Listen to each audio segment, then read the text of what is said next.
Hi guys, எல்லாருக்கும் இனிய பொங்கல் திருநாள். Happy Pongal to all guys. நம்ம எதுக்கு ஃபஸ்ட்டு பொங்கல் கொண்டாடுறோம் அப்படின்னா, நம்ம தமிழரோட பண்பாட்டிலே மிக சிறந்த ஃபெஸ்டிவல் அப்படின்னா அது பொங்கல் தான்.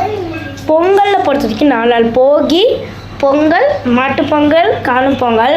அஃப்கோர்ஸ் நாளைக்கு என் தங்கச்சிக்கு வந்து பர்த்டே. பிகாஸ் என் நாளைக்கு வந்து மாட்டுப்பொங்கல். ஸோ மாடுகளுக்கெல்லாம் பர்த்டே, அதனால என் தங்கச்சிக்கும் ஒரு நாள் பர்த்டே. ஃபஸ்ட்டு நம்ம சாமிக்கு நிறைய திங்ஸ்லாம் படைச்சிருக்கோம், அதெல்லாம் பார்த்துக்கோங்க. கொஞ்ச நேரத்தில் சாமி கும்பிட போகிறோம். கரும்பு யார் யாருக்குன்னா கரும்பு வெரி செலிப்ரேஷன் பண்ண பிடிக்குமோன்னு மறக்காமல் கமெண்ட்டில் சொல்லுங்கள். அங்கே வந்து பார்த்தீங்கன்னா வெண்பொங்கல், சக்கரை பொங்கல் எல்லாம் ரெடி ஆகிட்டு. நெக்ஸ்ட் வந்து பார்த்தீங்கன்னா சாமி தான் கூப்பிட போகிறோம். நெக்ஸ்ட்டு சாமி கும்பிட்றப்ப ஒரு வீடியோ எடுக்கிறேன். இது வந்து பார்ட் 1 பார்ட் 2 மறக்காமல் பார்த்துருங்க. ஓகே, பாய் பாய் சொல்லு தமிழ், பாய்.